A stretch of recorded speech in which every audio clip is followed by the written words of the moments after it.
Greetings, everyone. Welcome to THL's one and only Hearthcenter, bringing you the latest updates of, yes, the second to last week of THL's regular season. I am one of your hosts, Lotus Knight, and I am joined by, first of all, on our top left corner, featuring the much beloved kitchen background, we have Paladin Specialist Super Chicken. Chicken, how are you? I'm great, thanks. I am a little bit more of a paladin specialist this week than I suppose I have been in previous weeks, so somewhat accurate. Nice. And to chickens right and my right, we have the most warriorist player of the players here, since he does specialize in playing control warriors. We all know we have Geranium Battle. Hello, thank you for the kind introduction. Um, I actually have played 0 games of Control Warrior in the past 3 seasons. So I think I'm a great representative for them, but I really do hope to cement myself as the paladin specialist in the future. Nice.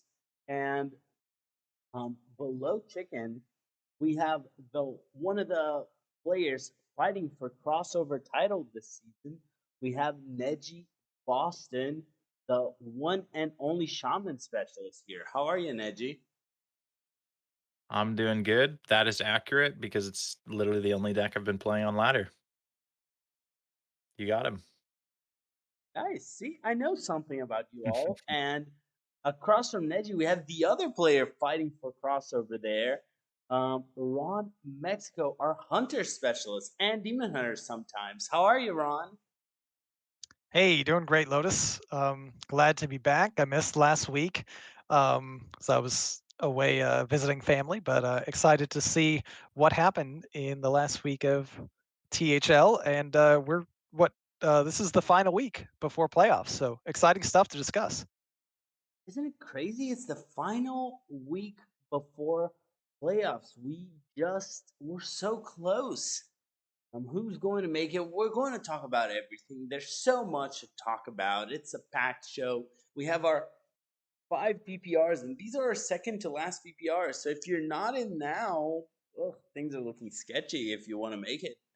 But why don't we start looking at player of the week? Everyone ready? Let's do it. All right, so we're going to start with Hero Series. Chicken, who is our hero player of the week? Yeah, sure. Our hero player of the week is My Curse. A precious moment arrived post mortem of our most recent APM feud. A powerful My Curse stormed the final match with a mage sweep over Mr. Masher to decide the week. Going into the final two matches, APM number one was down and almost out, but then with My Curse's help, they overtook APM number two and snuggled into another precarious, maybe, playoff position. Hopefully, My Curse will be my blessing in disguise. Thank you, and thanks to Geranium Battle for the submission. All right, congratulations, my curse. Speaking of Geranium Battle, Geranium, who got Legacy Player of the Week? Well, Legacy Player of the Week, I actually don't know how to pronounce it. I'm guessing it's Azulinas. It is always a big milestone in someone's THL career when they earn their first win, and Azulinas achieved that with a hard-fought 3-2 victory in a very close match between W2LTS and ET Cthulhu. Congratulations on your first win and Player of the Week award from Azalia Akari. Azalea. Nice. Congratulations, Azulinas, or however you say it. As a reminder, if we're saying your name wrong, you can DM us and we will try to get it right. Probably fail, but try next time. So, with that in mind, Ron, who is our pro player of the week?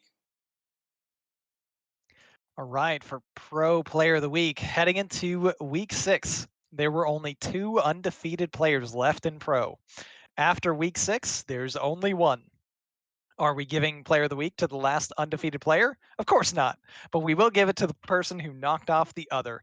Lasagna took down Lambie series in a crucial 3-1 win that helped give Zarella's Disciples a 14-11 victory and Lambie his first loss. Congrats, Lasagna. That write-up brought to you by Dr. BOMD. Nice. Congratulations, Lasagna. And what a win. Getting the player of the week over Lambie series. And moving to the other side of the pond, Neji, who got Pro EU player of the week? Our Pro EU player of the week is Judgment. F2L is looking unstoppable, and so is Judgment. Judgment has not met his immovable force. He's sitting at 6-0, leading the charge for his team. Judgment's unbelievable performance places F2L with a 6-point lead to lock up the 1 seed in playoffs with 1 week to play. From Based Inc. Nice. Congratulations, Judgment. Making player of the week. Now, gonna move up to Chicken again for our final Wild player of the week. Chicken, I know you're a big Wild player. Who won Wild player of the week? This is true. I am a huge Wild fan. And our Wild player of the week is Waluigi time. Activision propaganda machine is doing very well this season. One of the main factors of their success is their #1 seed Waluigi time. Coming into their first Wild season and being as overrated as Waluigi and Time, they proved the haters wrong, and after 6 weeks, they are still undefeated. This week's match against XD is a very crucial one for APM in the race for the playoffs in the Brown Conference. Will Waluigi Time be able to lead the way to victory for their teammates? Stay tuned. And thanks to Copa for the submission.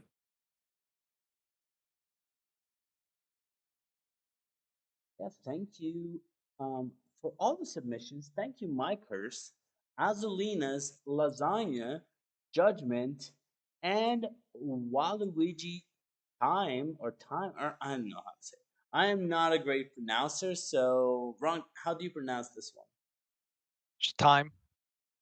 Okay, so Waluigi Waluigi Time. Time. I don't know if you pronounce the H or not, but thank you all for your player of the week. We're going to hop straight into Hero series because there's a lot to talk about in Hero.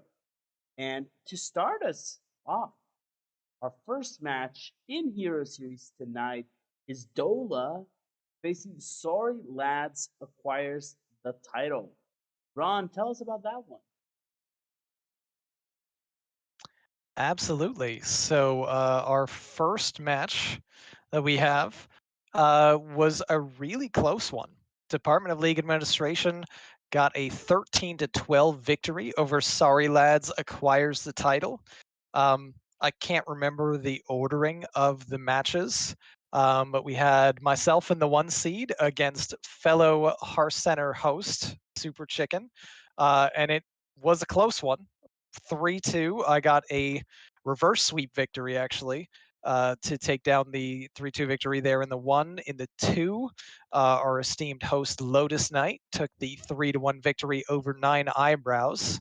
In the 3 seed, Donde finally got the monkey off of his back and beat CMAC. I think I remember him saying he has never beaten CMAC, and he finally got there with a 3-1 victory.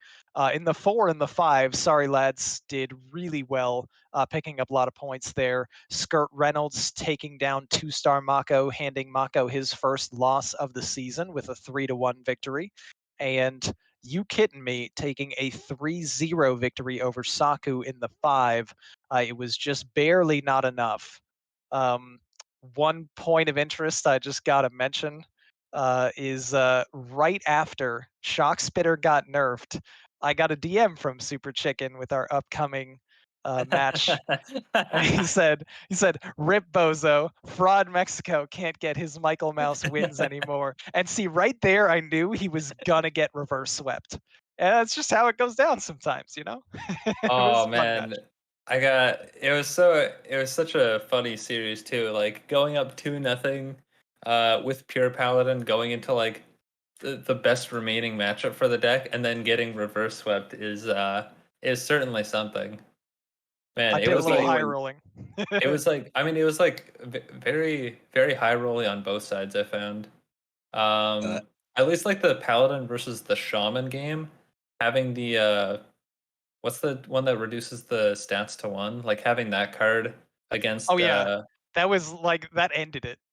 yeah, having that The against the 2/3, whatever shaman it's called. basically on curve was really strong. The card you're I referring think to is like the class action uh, lawyer. yeah, That's that the one. name.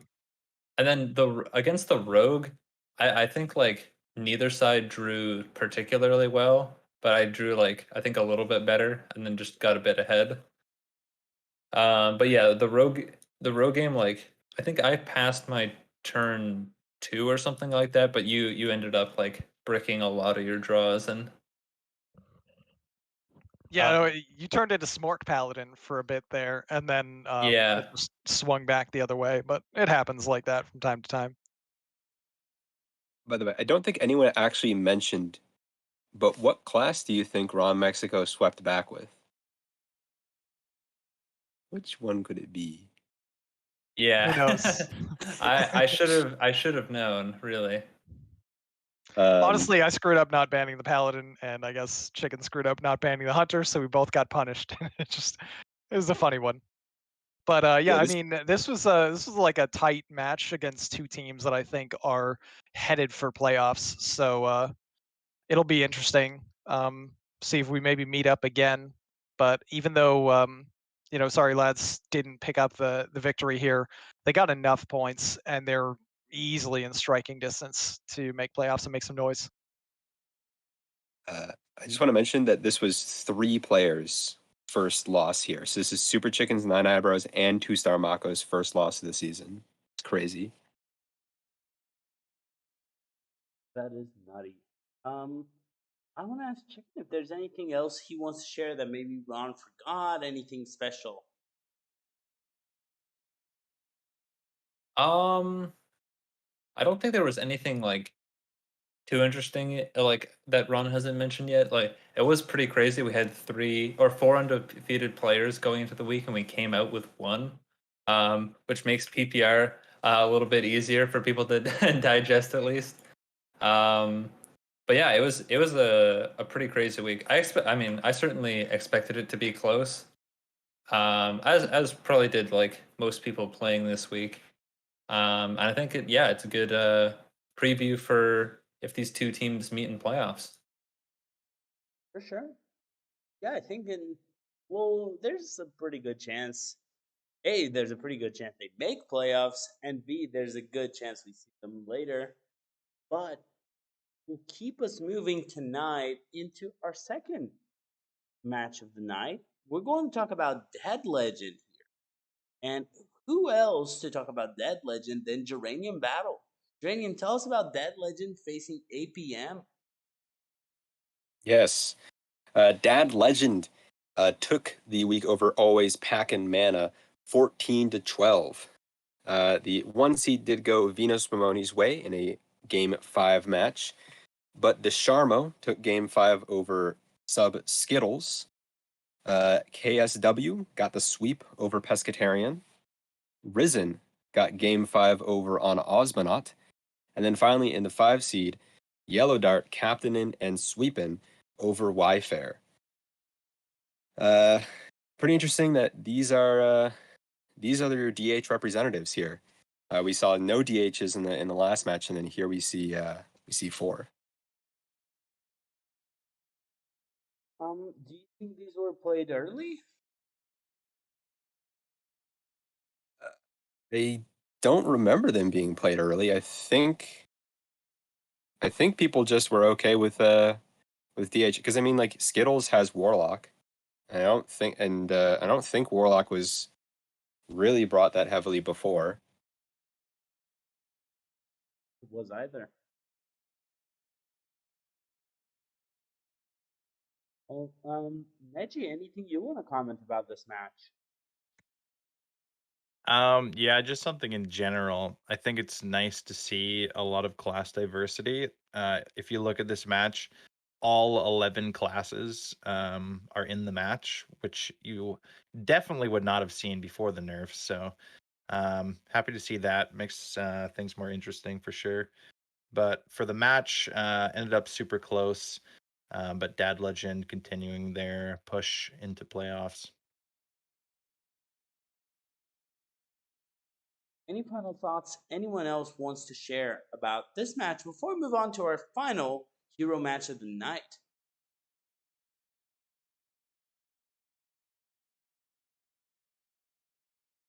Okay, so moving on to our other match. Neji, tell us about the late bloomers facing a team you've played in before, F2L Black. All right, we had F2L Black beating Late Bloomers 14-10 and getting their first win of the season. And this is a pretty big win. Specifically, it's a big win because Late Bloomers lost, and they are fighting for a playoff spot right now.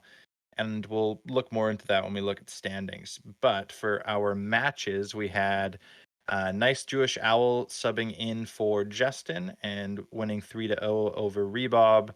Mr. Python 3-2 over Diamond. Dr. Bomb D 3-0 over Pokemon 661. G-Kick 3-2 win over Totino's Pizza in the 4. And in the 5 seed, we had Jimfalos winning 3-0 over Tab. Yeah, really, really important match for playoff implications, and we'll be looking more into that after. But class-wise, again, lots of diversity. Nice to see, and good win by F2L, picking up first win of the season. Yeah, I Yes. think this is Tab's first 3-0 loss ever. And to someone who is 200 PR below him, which is, yeah, pretty surprising because he's been doing quite well in the 4 seed in Legacy this season. So, but I think like things like that are a lot more likely to happen on a patch week where a lot of stuff isn't figured out.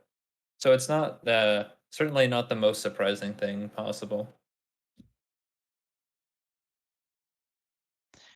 Yeah, we You need can to never get count out Jim too. I think if you look in like all-time matches played, nobody has played more hero matches than Jim Philos. Wow. Yeah. Jim Philos participated in every single hero season except for one, if I remember correctly. That is shocking. Any further thoughts anyone wants to share about late bloomers facing F2L Black?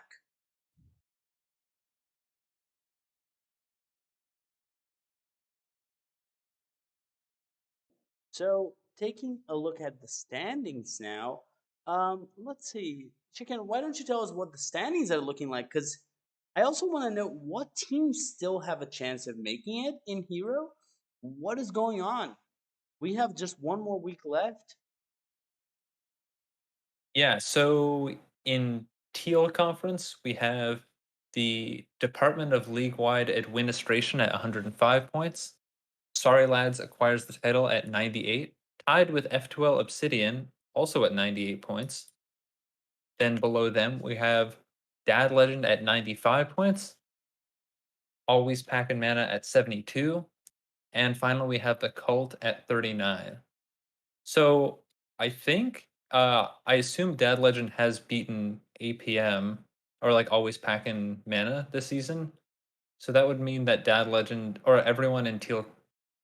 Oh wait, no, it's only top 3. Mhm. Oh, okay, wow. Yeah, no, this is never mind. It's very close. I thought like, oh, top 4 teams secure a playoff spot. Teal is resolved. But no. Dad Legend is 3 points out of a playoff spot behind 2 other teams that are tied. So yeah, it's going to be literally any of the top 4 teams is playoff spot. Any of these top 3 teams, even technically the Department of League-Wide Administration could fall out of playoffs if they manage to get like I don't know 3 points this week or something like that. I which call that the dad legend.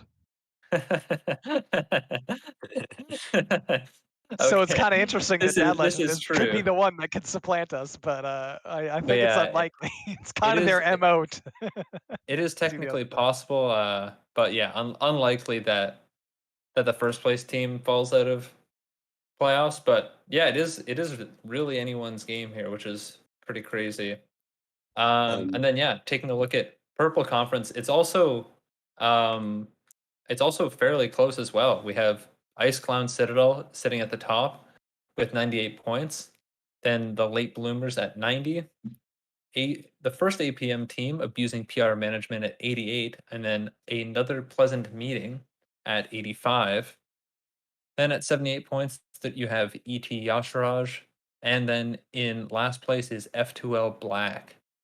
So all of the top 5 teams in Purple Conference could all realistically make playoffs, which is yeah, it certainly none of the teams in Purple Conference are really safe either. Aside from, I'd say Ice Clown Citadel is pretty safe. I don't. I mean, to be fair, they it is like obviously mathematically possible for them to get knocked out of playoffs, but if they get like 10 points, they'll be fine. But yeah, it is pretty crazy to think about. Hero always seems pretty close, especially in these last couple weeks and in the more recent seasons as well. It feels like um, maybe with the shortened seasons, it's been more like that. But yeah, it always seems to come down to the last couple points. Yeah, I Well, think I this one's a really really exciting season too. Like what Bomdi was, or sorry, not Bomdi, what Bone Masher was pointing out in the chat is that the top teams in each conference all play each other this week. Dola plays yep. F2L Obsidian. Sorry Lads plays Dad Legend, and in purple it's the same thing. And you're talking about Ice Cloud Citadel, maybe like having a chance to not get there. The team that would be the most likely that they'd get in over would be another Pleasant Meeting, and they're playing another Pleasant Meeting. So like all of it's just super exciting. Yeah, and it's also for ET Yasharaj, they're facing F2L Black, so they're facing the bottom of the conference. So it's like they have their best chance too. If you know another Pleasant Meeting loses and one of the 2 Late Bloomers or abusing PR management loses, then ET Yasharaj has a great chance to still make it.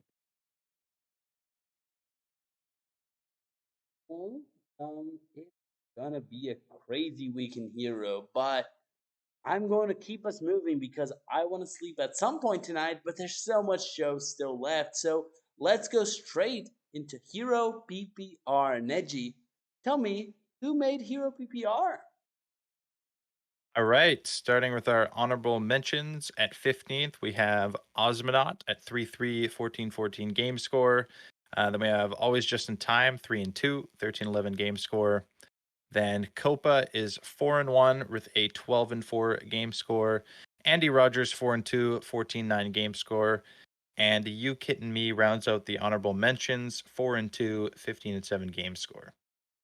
Moving into our top 10, we have Marty B, 4-1, 13-7 game score.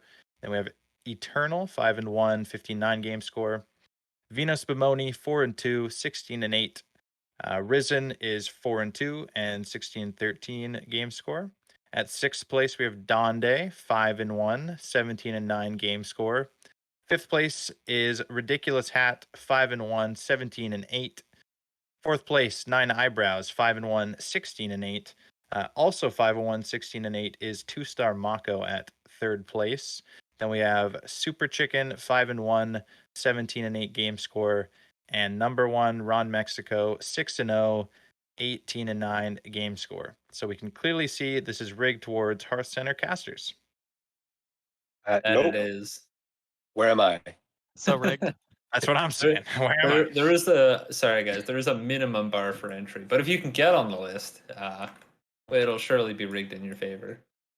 Surely Osmonaut at 3-3 is better than my 4-1. Yes. True. Yeah, Hands down. Uh, As always, just fill Marty B's inbox with complaints. That's what he's looking for. If you disagree, you can always shoot a message to Marty and just say, look, I feel like this person should be higher in PPR. I promise you that he will respond, or we will get people to send more messages for him next show if he doesn't. So, Yeah, just say you're a fraud. I've been cheated by the system. It's rigged. You this won't stand. You will face consequences for this. Anything else I'm forgetting? Probably not.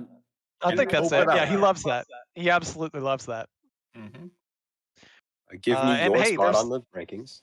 there's still one more week to make it on this list if you're not on this list, or to climb up higher if you are at a lower spot than you feel you should be. So, just keep winning and hope that Marty, arbitrarily decides to put you higher, or bribe him. One of those. yeah. And maybe we can do as a special favor to our viewers in the next show, offer you all a super fun chance. If you're watching our show next week, you can type if you want to see what position you are in the player power rankings if you don't make top 15. So we'll tell you on the next show, not tonight, next Tuesday night, since it is the final PPR. You can actually ask in chat in which position you are, and Chicken or I or one of the others will actually tell you exactly where you are. So, that in mind, should we take a look at Pro EU PPR? Let's Yeah, do let's it. do it. All right, so let's see where our European friends are. Ron, where are they? All right. So starting from the honorable mentions, we have number 15 is Max VDP with a 3-3 record, followed by Rami at number 14 with a 2-2 record. Mata at number 13 with a 3-3 record. Koyo, 3-2 record in the 12th spot. And rounding out the honorable mentions is Fudov at a 3-2 record. Then moving on to our top 10, we've got Jack Attack at number 10, 4-2, 14-7 game score. Donkey also at 4-2 with a 13-7 game score at number 9. Number 8, Brazuca at a 3-2 match score and 12-8 game score. Number 7 is Pigeon at 4-2 with a 15-12 game score.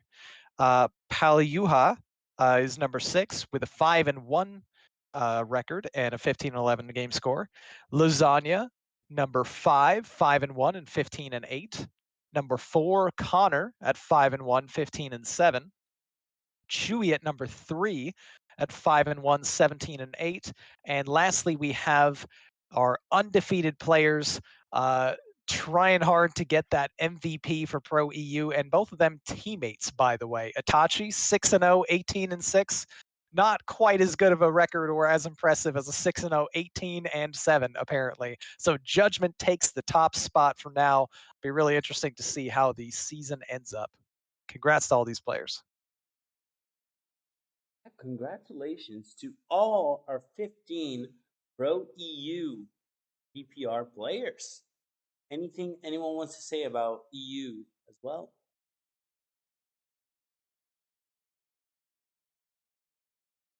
Just that this F2L team is pretty crazy. I mean, I guess like if I had to pick a favorite to win the title, it would have to be F2L. Like having two players playing this hot at this like throughout the entire season is definitely a recipe for success for pretty much any team. So I'd have a hard time seeing like who would beat them. And I am now on the team, which is great because they're in first place. Oh, Oh, they're oh not. wait, okay. I didn't consider that. I Maybe they knew do it. I lose. knew it. RIP team. Actually, no, this is the move. Nedge is going to lose in the championship, but they'll win anyway. Yeah. No. You see, I am here to save F2L from getting second place every time. I will give them a win. Mm-hmm. Right. All me. Does the F2L choking corollary apply in non-America's servers? I don't know. If you get fourth, at least you didn't get second. True. Genius. So let's move on to Legacy because there's still so much show to go. And we're going to open up with Gold Conference. And let's take a look at Gold. Ron, we're covering Dead Legend a lot today. You've played for Dead Legend. I don't even remember how long ago. So tell me, how did Dead Legend versus the Cooler go? Actually, I've never played for Dad Legend. I've only hated on Dad Legend. I But, thought you it's did. fun. I played. I played for Dead Legend a while ago. You did? Wait, I thought they only allowed dads. Well, I'm a dog dad. That's the worst excuse ever. No. Wow. Wow. I All right. they did All allow right. me once. That's where we're going now, huh? All right. So, Dad Legend versus the Cooler that we're covering for Yep, Legacy. Dead Legend Yeah, versus the yeah. Cooler. Sweet. So, starting off in the 1 seed, Super Sub Based Inc. came in for Dad Legend and got the 3-1 victory over CBX 1. In the 2 seed, King Viking 23 taking a 3-2 victory over Bremen. Pescatarian dropped in the 3 seed to Big Money, who took down a 3-1 victory for the Cooler. In the 4 seed, Captain Yellow Dart leading from the front with the 4 seed sweep victory of Spine. And lastly, Icer narrowly got the 5-game victory over Haster. Which was not quite enough for the Cooler as Dad Legend takes the victory and puts themselves solidly in the 2nd place spot in Gold. True. Strong showing by Dead Legend here. So to comment on it, Geranium, tell me, what do you think of this one?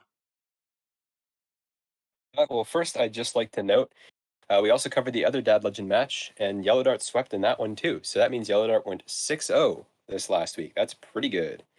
As for the other parts, I mean, Dad Legend is a past champion of Legacy Series. The Cooler also is a past champion of Legacy Series. So it makes sense that this was, a real back and forth haymaker throwing setup, and even needing Based Inc. subbing in the 1. She has been subbing in quite a bit and helping out a lot of different teams, which is very nice of her. So, yeah, just an all out great match, and you can see a couple interesting classes sprinkled in there too. So, with these results in mind, Ron, what is going on in Gold? Remember, this is the final week of Legacy. Maybe Geranium can just pretty quickly remind us what is the criteria for a team in Legacy to make playoffs? Okay, the top 3 teams, so the top team of each conference, is going to make it guaranteed. Then the second team in each conference is also going to make it guaranteed. And then there are 2 wildcard spots. So if you're in the 3rd space in your conference, and you're comparing from all the conferences, we could have 2 teams from the same conference make it. For example, the Cooler and ET Cthulhu are both 86 points. If 86 is the highest at the end of this week, which it won't be, people will gain points, but then those would be the 2 wild cards. And then that gets placed into the final bracket. So those 8 teams will then have to duke it out. All right. So, Ron, with that in mind, what is Gold looking like? All right. So at the top of the conference, we have a Knack to the Future with 104 points and a 5-1 record, followed by Dad Legend, 93 points and 3-2-1. The Cooler and ET Cthulhu both at 3-3, and both of them at 86 points apiece. In a dead heat for who might be the at-large from Gold, and still in striking distance to maybe lock up that number 2 spot. Theoretically, I guess they could get the 1 seed, but that would require an Act of the Future to get like less than 5 points, which is unlikely.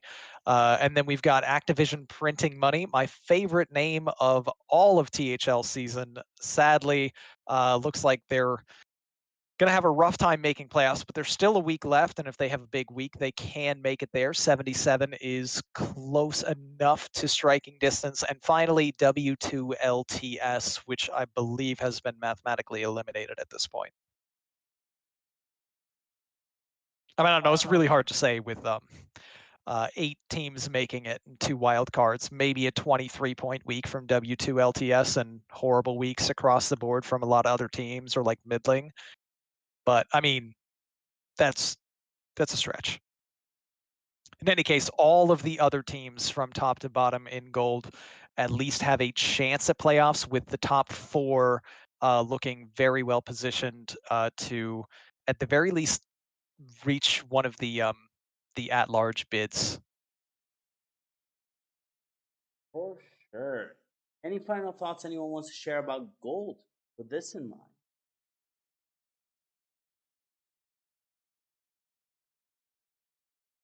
All right, so let's move to Red Conference, where the Clownstoners used to be invincible.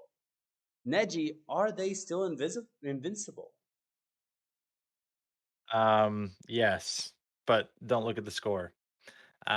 So here we had the Copa Keepers versus Clownstoners. Copa Keepers won 17-10, handing the Clownstoners their first loss of the season. We had Venus Spumoni 3-2 over myself. Andy Rogers 3-2 over Molestar. Hickett swept Ricescription. Starlax 3-2 over Canoe. And Kotamora, the sole win for the Clownstoners, won 3-1 over Clarity. Yeah, that's a tough loss for Clownstoners. Hadn't lost yet this season. Both myself and Ricescription also hadn't lost a match this season, and we both lost to the Copa Keepers. So they definitely took it to us this week. They are the second best team in the conference, so it wasn't that surprising that it was. Well, it wasn't actually that close, so I won't say that. But yeah, unfortunate result, but both these teams are still looking good for playoffs.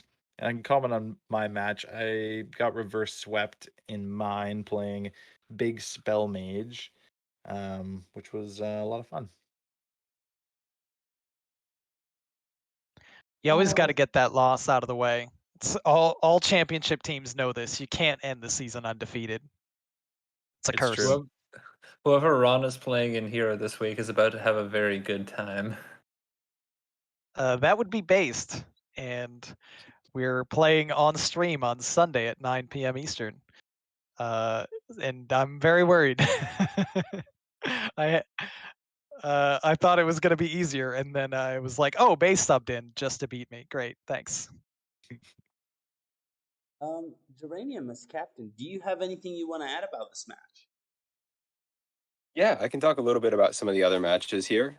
So Ricescription versus Hickett was actually on stream, and it was a 3-0 sweep that took 90 minutes because Hickett was playing 3 control decks. And one of the great moments of their Quest Priest game was that they forgot they were bringing Quest Priest, and so didn't know they could win the game.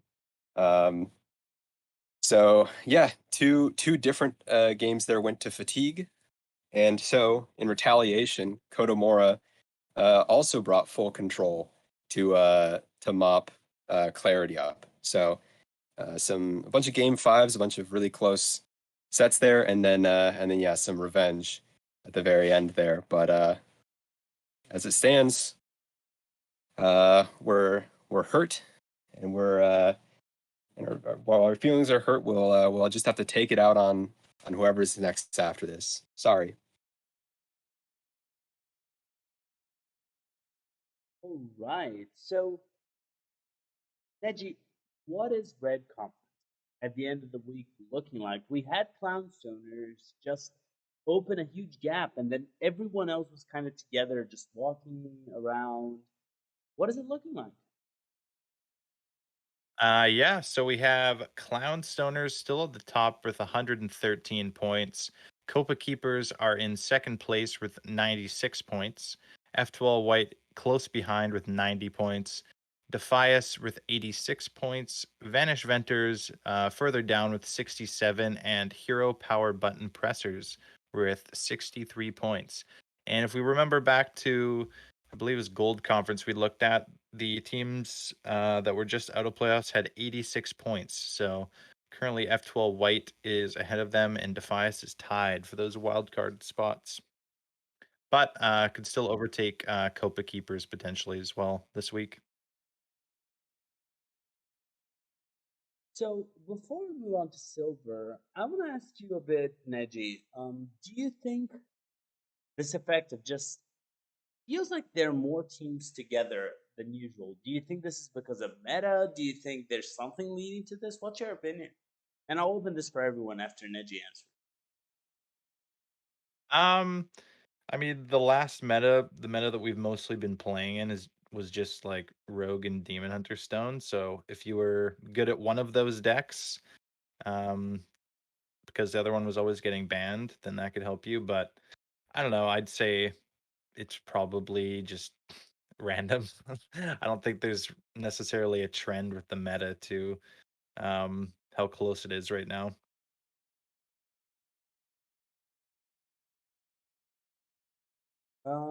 I'll ask Chicken here. Do you think Neji's right? Do you think there's a trend? Do you think there's something or no?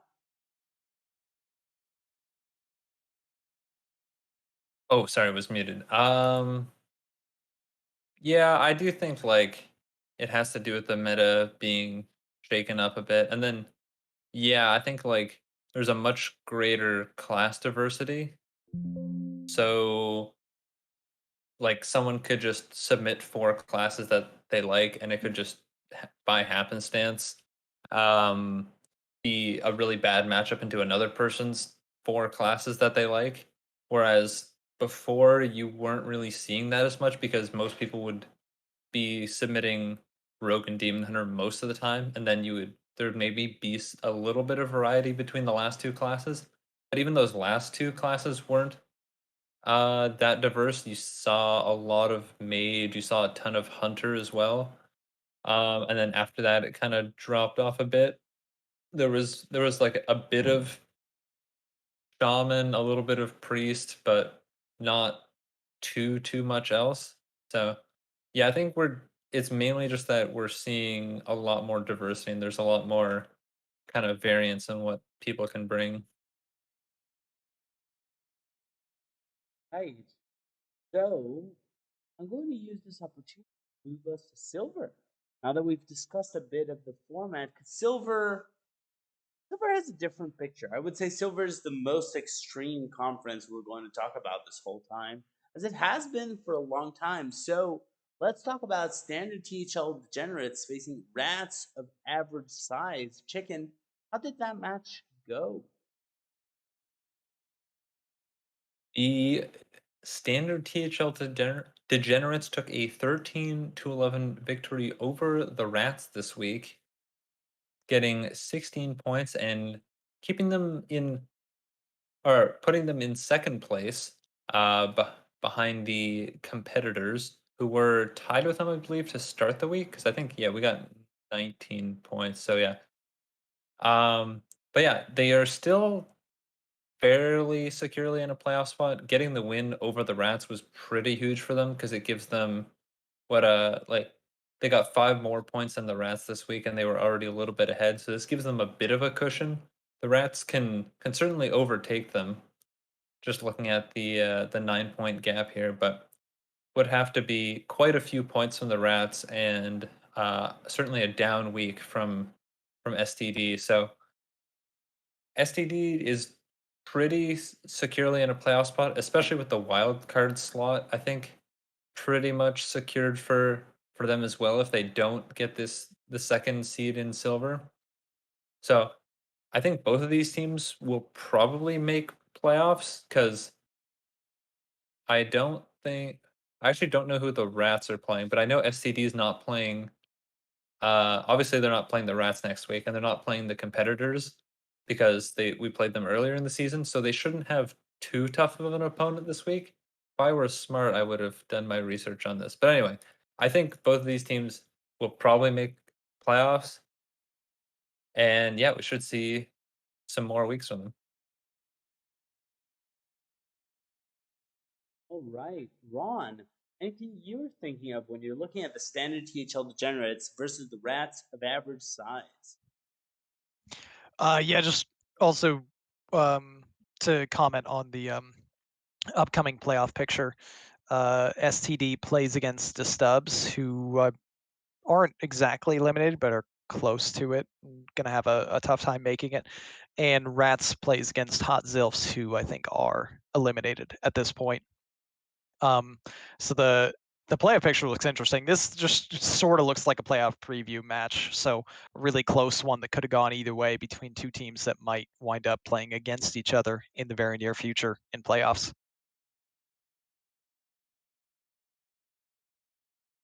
Now, thinking about this, Chicken, what are the standings in silver looking like?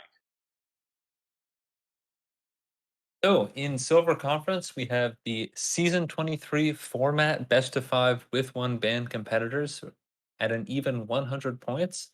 Then we have STD right behind them at 97. In third place, we have the Rats of average size at 88 points. Then in fourth place, we have the Stubs at 74. And right behind them are Got Justin at 73. And finally, in last place in silver, we have the Hot Zilfs at 63 points. So yeah, interestingly enough, the top 3 teams in silver are each playing one of the bottom 3 teams in silver this week. So yeah, all 3 of these top 3 silver teams could lock themselves up for playoffs if they, are able to just have a fairly consistent week against one of the lower ranking teams in the conference. Yeah, an interesting status, especially seeing how two of them are clumped up at the top. There's Rats with a good chance, especially of a wild card, and then there are that aren't totally eliminated. So we're going to have to keep an eye out for the final week of Silver. Any final thoughts about Silver before we move into our player power rankings for Legacy? Just something cool that I'd like to note is that Got Justin, I think, got another Justin because they've recently subbed in Disagger 33 Mint, who is named Justin, surprisingly. Love staying on brand. One final comment on Legacy as a whole. If the playoffs were to start today, our teams would be Enact of the Future, Dad Legend, Clown Stoners, Copa Keepers, Chicken Team, Standard THL Degenerates, F2L White, and Rats of Average Size. Technically, Cooler and F2L White are tied with each other since Cooler just put up 4 points. But that's the start of this week, and F2L White hasn't played yet. So a lot of teams in striking distance. Should be a really interesting final week. This does sound like the kind of week where we want to see. So let's hop on to Legacy PPR. I want to know who is actually doing well. What are things looking like? And for Legacy PPR, Chicken, why don't you tell me what Legacy PPR is looking like? Yeah, for sure. So in our honorable mentions for Legacy PPR, we have Fire Noodle at 4-1, Picket at 5-1, Stinzy at 4-2, Chewy at 4-1, and Molestar at 4-2. Then rounding out our top 10 are Dabs at 4-2 with a 15-11 game score, Seth at 5-1 with a 16-9 game score, Superhero at 5-1 with a 16-9 game score, Tab at 5-1 with a 17-7 game score, Neji Boston at 5-1 with a 17-8 game score, My Curse at 5-1 with a 17-8 game score, Ron Mexico at 5-1 with a 17-7 game score, Bone Masher at 5-1 with a 17-9 game score, and then our 2 undefeated players, Copa with a 15-4 game score, and Memnarch with a 15-5 game score. So no 6-0s, but Yeah, we do still have 2 undefeated players, and congrats to all the players that made it on the Legacy Player Power Rankings. Yeah, congratulations, all of you who made it into Legacy PPR. And as always, if you didn't make it, there's still time. I mean, I don't know what record you're going to need. Probably needs to be positive, but who even knows at this point? But it is still possible to make it. Geranium, what do you need to do if you want to make Legacy PPR? Beat Ron Mexico. It's true. Dabs is on there. But yeah, beat good opponents and don't lose your matches and be consistently good. Easy. Easy indeed. So we now have all Legacy PPR, but we have a special PPR for everyone. Wild PPR is also here. And Geranium, why don't you tell us our Wild PPR? Of course. The first honorable mention here, Lasagna, 4-2, 15-10 game score. 14th is Azalea Akari, 3-2, 12-8. Maxibon, 1-2-3-4 has fallen once again, is now 4-2, 14 and 14-3 game score still. Okay. Devalion is next, 3-2 with a 13-10 game score. Rebobson is 4-2 with a 13-10 game score as well. Just one more win to his name though. Next, we get to the top 10. Gwarzalez is 4-2, 15-12. Corbett is in 9th place, 4-1, 13-5 game score. 8th here is Marty B, 4-2, 16-10. 7th place is MTG Squirrel, also 4-2, also 16-10. 6th place goes to X Tuliop, 5-1 now with a 15-12 game score.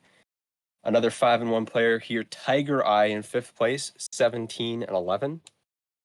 4th place goes to Reno Jackson, also 5-1, 17-8 though. 3rd place goes to Lorthos, who's 5-0, 15-6. From that same team, 2nd place is Seth for Christ, 6-0, 18-7. And then the top spot is Waluigi Time, who did in fact get Player of the Week, 6-0, 18-9.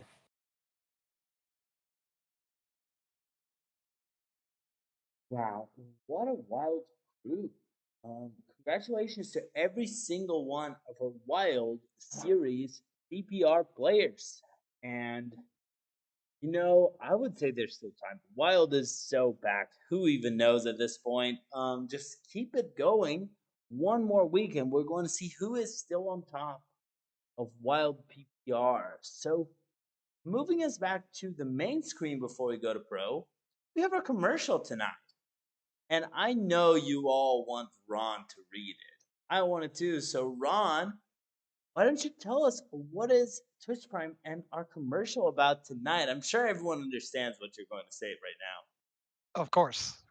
Highly legible.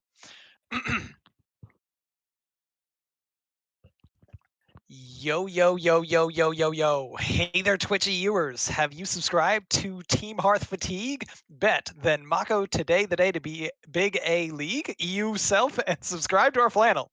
This subscription enables the THL team to help cover the various costs of operating our website, as well as improve the quality of our creams and rotan to our viewers. If you have APM Amazon Prime or Twitch Prime, you can subscribe to the channel for free. Subscribers will get a THL emotibong as well as a THL chat badge.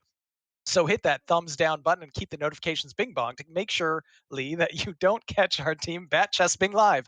We appreciate each and every one of you homies. Special note to our viewers, shill out to thrill out THL's other social media disappoints of Bat Chess. Webkite, Team Hearth League, .dabomb. Catch us on Twister at THLH_HS. Join us on Discord, Team D Earth Vader League. Face us on Hearthstone, the Toucher number 11686. Slide into our DMs on Tinder, Team Hearth League. The True Hearth Legends Saku and Father420 continue to roast all of our videos on our YouTube channel. And our true legends himself, Ronald Mexico, continues to post all of our Hero Championship banner on our THL website. Just search for Team Hearthcope to see everything previously recorded, but who asked? You are watching us on our Twitch channel, twitch.tv/Team Hearth League, or possibly on our YouTube channel in the future. And for all you THL fans out there were sometimes THL shows every single, most days of the week. You can't go crunch tuning in for any time for some Hearthstone related content. Now back to the doomed part. Ka-chow. All right. Really is a thing of beauty. Yeah, Neji was definitely making up for missing a week. Well, that was something. You're welcome. That was one of the ad reads I have done. That was certainly one of the ad reads of all time.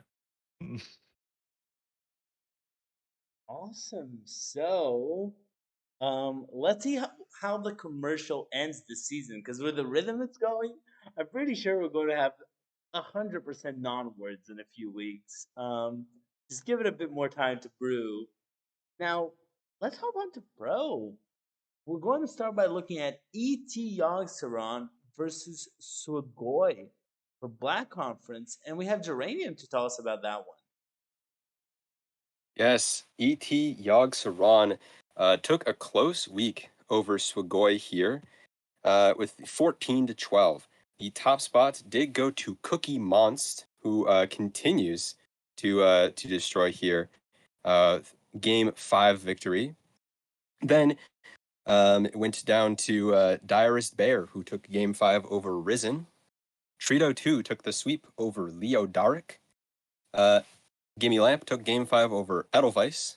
And then finally, Doc McButt got his first win, a sweep over MPV. I do, of course, want to quickly check out that XL Secret Rogue in the top spot there. And nope, no Kidnap. Okay, not a base list. Hey. So, taking a deeper look or any further comments, anything you want to share, Chicken, about ET Yogg-Saron facing Swagoi? Yeah, this I mean, pretty important week for ET Yogg-Saron. Keeps them in the playoff picture here. They're certainly not safe, as you can see by the standings. You know, like there are many teams that could pass them and also kick them out of playoffs. Wow, aside from Tuna and Shede, literally like none of the placements of these teams are certain.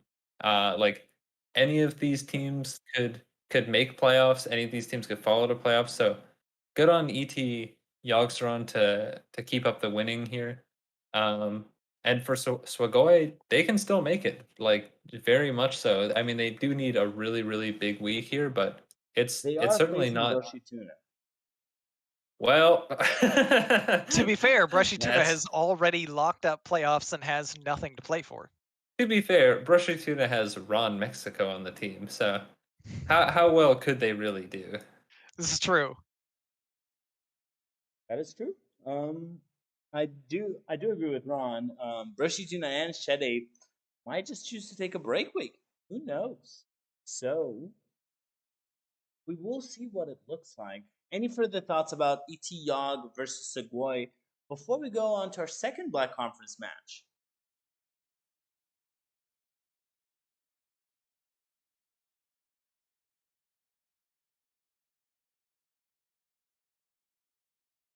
Okay, so our second Black Conference match is Sushi Rats facing Frog Champs. And I want to talk to Ron. Ron, what is happening here? Now, this one was a really relevant match between these two teams, and it wound up just being something that, um, you know, Sushi Rats gets the slight edge, but it didn't really separate anything. I mean, they're a point apart from each other now. Technically, I guess they were 3 points apart from each other because Frog Champs has already played this week and they've gotten 2 points. Um, but like the distance is so small between these two teams is really interesting. Starting from the top, Hickett lost in a 5-game series to Stinzy in the 1 seed. Scott Jones took the number 2 seed victory with another 5-game series over Hustle. Nightshade won 3-1 over Sub Moon in the 3. Tonker took Dragon Ninja to 5 games and won that one in the 4 seed. And finally, Nice Jewish Owl taking down the 5 seed win over Griff 3-1. And we're just like looking at these teams, it's anybody's game all the way through. Black is crazy. You've just got the top 2 who are locked and anyone else. It's all on the line this week. Do or die, you love to see it. Yeah. Plus, this match was actually a very important match if you're looking at the final weeks. Neji, any thoughts about this one? Yeah, a lot of points for two teams, like we said, that are fighting it out for those last 2 playoff spots, and just crazy to see that literally the last place team in Black Conference could make playoffs if they have a big week. Things are that close right now, so um, big win for Sushi Rats, but Frog Champs 13 points in a loss is nothing to scoff at, especially putting themselves in. Well, it's basically in their own hands. If they have a big week, they probably make playoffs. So we'll see how it ends up. It's going to be an exciting final week here. For sure. Now, let's take a look at the standings because this one is major. Ron, as we said, there are 2 teams, and then everyone is together. What is Black Conference Yeah. looking like? It's crazy. It's rare that you see a conference shape up this way over the course of the season. So Brushy Tuna at 118 at number 1, Punished Ape at 112 at number 2, and then there is a 32-point gap between the 2 seed and the 3 seed here. You can only score a maximum of 23 in a week, which means, of course, those 2 teams are locked in as the top 2 to make it from Black Conference, whereas everyone else fighting for that last 2 playoff spots, there's an 8-point difference between third and last. ET Yogg-Saron leads at 80 points. Just behind them, Sushi Rats at 78. Technically, just behind them would be a perfect 10 Murloc at 77, and then Frog Champs at 75. Swagoi and Big W Esports tied at the final seed, or the final spot at 72. And it's such a small margin. Again, like we've already mentioned, anyone with a big week this week can vault their way into playoffs. If you have even a medium week, it might not be enough to get you there. So all bets are off. Go crazy. Submit the wackiest lineups you can think of if you think it gives you an advantage. It's exciting time. For sure. For sure. It's just, we're at that point where literally a single match makes it, and it's the 4 teams in each conference. So literally everyone can make it. It's just everyone here has a chance. And honestly, I don't know the exact numbers, but for almost every team, my bet is it depends just on the team. So a 20-point week is going to determine it. And the other team isn't going to give up because they're also thinking the exact same thing. So we're going to have one of the craziest endings we've seen in a while. Meanwhile, Actually, before we move on, I just want to point out that a perfect 10 Murloc could hypothetically, mathematically, make it with a 1-6 record in the playoffs. If everything Wow. was right. Crazy. yeah, that's unexpected, but As highly unlikely, but yeah, could Yeah, happen. yeah. what is going on in Pink Conference? Let's take a look over there, where we're going to start by looking at Chicken is down just in time to clown facing XD. Neji, what happened there? All right. Clowns up against XD. XD took it down 14-11. Wild players are clearly better than standard players. We had Lasagna win 3-1 over Lambie Series, handing him his first loss, which we talked about for Player of the Week. Agent PWE 3-1 over Seth. Myself 3-1 over Waluigi Time. Corbett 3-0 over Super Chicken. And Tom Carter 3-2 over Based Inc., subbing in for Justin. Yeah, XD had a really solid week and put themselves in a position to get into playoffs potentially. And they did it against the team that was in first place before last week was over. So that's a huge win for them. We'll see how they can do this week. But yeah, Chicken is down just in time to Clown, still looking good for playoffs. But yeah, we'll get into it more when we see the standings.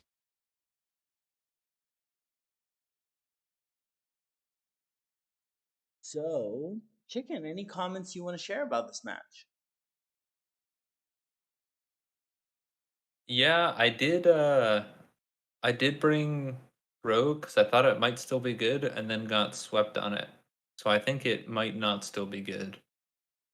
Agent PWE won his match by getting his Rogue banned. I should have figured out a way to do that instead. But yeah, I was a little bit unsure on what to bring this week, so I brought Rogue again because I thought that. I mean, I do think Rogue still has some relevant good matchups, but yeah, it ended up being not all that great for me. Fair. Anything anyone wants to share about this match before we move to our final match that we're covering this week? Don't sell Enraged Warrior short, Chicken. You easily could have got swept on that too. This is true. This is true. Honestly, I probably should have played any other deck, to be honest. I mean, like on paper, the Rogue was fine, but I don't know. Maybe I should have played uh, a deck that I enjoyed more, like Enraged Warrior. Excellent Good deck. question. I think Rogue is probably fine. It's just more high rolly than it was. Like it used to be super consistent, and with the nerfs, Yeah, the deck has changed. And if you're playing Miracle Rogue, it's like going in on Draka stuff, and you have a lot more whiffs, I guess. yeah. I think you're more susceptible to just getting run over as well without having nulls, and then your combo comes online maybe a little bit slower. Of course, there's also mailbox dancer step, dancer step, dancer step. Hey, it's Draka, and there's that stuff. But yeah, it's a thing. Good. So, take a look at our final match. So we do end the show relatively on time. Chicken, tell us about APM facing CMU.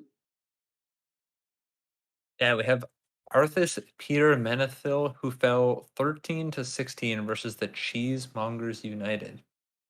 In the one seed, he had Starlax subbing in and falling to Pyrolama, who's now 4-1 on the season. But yeah, overall, it was a pretty strong week for CMU. They stay in a playoff spot with this win, and they brought a lot of Death Knights, like a very surprising amount of Death Knights. 3 out of 4 of them being Frosty DK, which did technically get hit by the nerfs, but certainly not as hard as the other decks that did. Only losing or part of the mana discount on Glacial Advance, I think the card is called. So I think Frost Death Knight is still quite a playable deck, even though it was certainly weaker than Demon Hunter and Rogue before the nerfs. But yeah, it seemed to work out pretty well for the Cheesemongers. It was a pretty high scoring week in general, like 4 3-2s and a 3-1. Only one game off of the maximum possible points. But yeah, getting 19 points on the week is pretty important. Yeah, unfortunate that they did give up that many points against another team that they're vying for a playoff spot against, but probably won't hurt them if they just have another strong week in the final week of the regular season.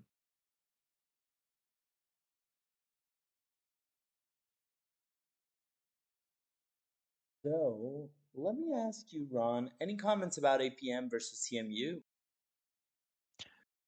I like what you said about DK. CMU's clearly a believer in Death Knight, and it paid off. They got a big win that they really needed, and now they are in. Like if the playoffs started today, they would be in. So they did everything they needed. Now they're just kind of need to hold serve, and APM still right in the mix. They'd also be in playoffs if it started today. So both teams, maybe it's another playoff preview. Who knows? But a solid matchup between two good teams. Anyone wants to share anything else about APM versus CMU? Yeah. So Arthas Peter Menethil, we traded off the first two sets. It was Yfair and KSW against Wild Knight and Not Bamity first. Then it was me versus a random dude, which was played on stream. And if you go watch it, it was maybe just the absolute unluckiest game 5 I've ever seen. My 8-drop Asslor on 7 didn't kill a 5-1. My 8-drop Asslor on 9 didn't kill a 5-2. My 8-drop Asslor on 10 or yeah, there was a lot of 8-drop Asslors played that game, and not much went my way. And then the final two matches, if APM had to win both of them, it went both ways. So ended up being a very close result, and we'll see that in the standings just now.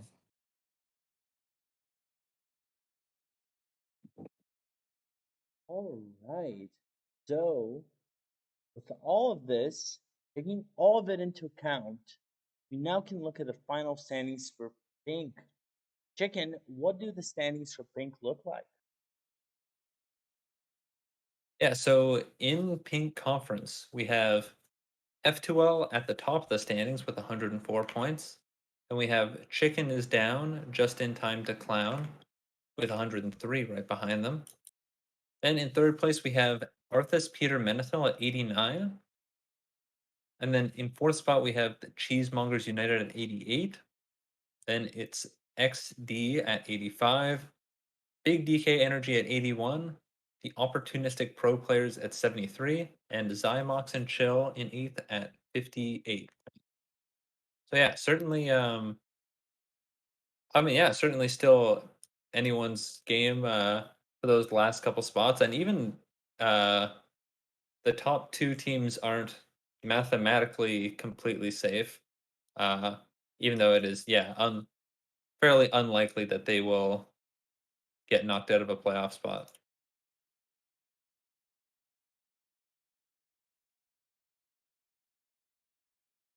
This is looking similar, but certainly not the same as Black Conference. You have a team eliminated, you have a few that are near each other, and you have two teams that are basically in. You all think there's a reason why these conferences are so different? Anything going on? I like this just random nature of conferences. I don't know if I could really point to any specific thing, but it is really interesting to see how this played out, where you don't have any team locked in. Um, uh, Fortunately, there's only one team that is eliminated so far at the very bottom, but everyone else is mathematically in it. Uh, OPP is what currently about 15 points out of a playoff spot, so it'd be really tough for them. But every other team is really, really close to that top 4 mark. So should be a super interesting week. Yeah, I mean, I think that's based on right at the beginning when in Black Conference there were a bunch of 20 to something weeks, or 23, I guess, to something weeks. and there wasn't that in Pink Conference. So it looks like in Pink Conference, like the top teams didn't get those huge extra bonus points, and so it's a lot closer. Awesome. So let's take a look at PPR because we have 10 minutes of show left and I want to keep us on time. So we're going to look at the Pro PPR, our final PPR of the night. And Geranium, why don't you tell us who made it? Of course, you may recognize a few players here who think have dropped out of THL, but they're still here. Honorable mention number 1 is Parawax, 4-1 with 13-8 game score. 14 is Mr. Python, 4-2 with a 16-9 game score. Stinzy is next, 4-2 with a 15-13 game score. Big Bannerface made the list this time, 5-1, 16-6 game score. Typhoon is also here, 5-1, 16-6. And then the top 10, Ariana 20 is 4-1 with a 13-8 game score. Ridiculous Hat, 9th place, 5-1, 16-10 game score. Heat Shock, 8th place, 5-1, 16-8. Lasagna, also 5-1, also 16-10. 6th place goes to Pyro Llama, who is 4-1 still, with a 14-8 game score. Agent PWE is 5-1, 16-11. 4th place goes to Neji Boston, 5-1, 17-8 game score. 3rd place goes to Marty B on his list again, 5-1, 17-10 game score. Cookie Monst is 5-1, 17-9, and then the only undefeated player on this list, Ron Mexico, 6-0, 18-6 at number 1. All right. Congratulations to all our pro PR players as well. Just want to say for all of you who are wondering why is this player here, why isn't this player, next week we can answer your questions. So you can message us in the chat next week and we'll reveal where everyone is if you ask. So if you ask, where am I? We'll actually tell you. Maybe you're in the 20th spot. Maybe you're in the 16th spot. I've been there before. There was actually a season where I didn't get a PPR in the end because I was 16th. So feel free to ask next week. Now, bringing us back to our main screen for a special question. I had something else planned, but I'm changing it last minute because there's a better question. And my question is, with all the playoffs coming in, what is a team that is a spicy call you would say they make it? So something people wouldn't expect. And I'm going to start with Geranium here because I'm sure he doesn't want me to start with him. Geranium, what is a team you think is going to make it? Spicy call. Spicy call. And I can't use the rest of the question. I can't use the spicy team that doesn't make it. Yeah, you can say Just doesn't making make it sure. if you want to. You can choose one of the two. I do think it is very spicy to say a perfect 10 Murloc makes it. Not necessarily a 1-6 record, but 2-5 is pretty similar. Okay, a perfect 10 Murloc makes it for Geranium. And Ron, what is your spicy call of a team that does or doesn't make it? I'm keeping on the APM theme here, and I'm saying Activision printing money. Yes, they are going to have a very hard time to actually make playoffs in Legacy Gold, but they're gonna pull it off because that name is too good to not be in playoffs. I can see it happening. The stars will align. There's my spicy call. They're making it. All right. And Neji, what is your spicy call of a team that makes or doesn't make it? My spicy call is going to be Big W Esports. They are currently in last place in Black Conference, but they're only 8 points out of third place. So they're gonna stay true to their name, Big W Esports, and take a big W and put themselves straight into playoffs. I'm ready. Nice. And final one, chicken. What is your call? A spicy team that does or doesn't make it? I'm gonna go with my favorite APM team name, which is another pleasant meeting. I just really love their team logo. I think it's super funny. So, yeah, I'm gonna pick them. They're a little bit. It's not like a super spicy prediction, I suppose. They're, I guess, one spot out of purple, but they are against the first place team in purple this week, Ice Clown Citadel. But they've definitely been performing better in recent weeks than they did at the start of the season. So I think it's quite possible that they make it. All right. A lot of APM love here. I'm sure Bone Master is very excited for it. Um, but I want to take this opportunity to thank our hosts. I want to thank Super Chicken, Neji Boston, Duranium Battle, and Ron Mexico for being here with me tonight. Honestly, I think we always have a great show, but I think this is a very special one. This was very fun. I hope you all felt this way as well. Thank you so much for being here with me.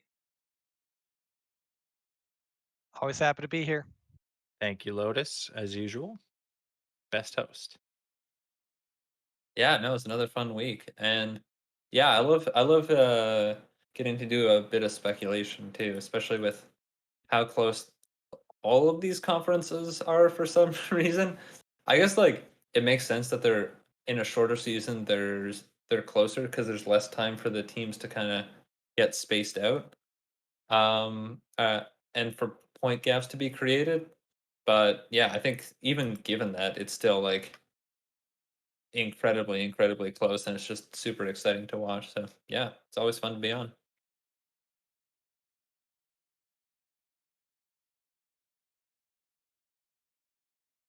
Now, I do want to say we are all looking for matches for Friday show, Saturday show, Sunday show. So post on the Discord. Just post on stream matches. I want to play. I want to do this time, and we'll find you a home.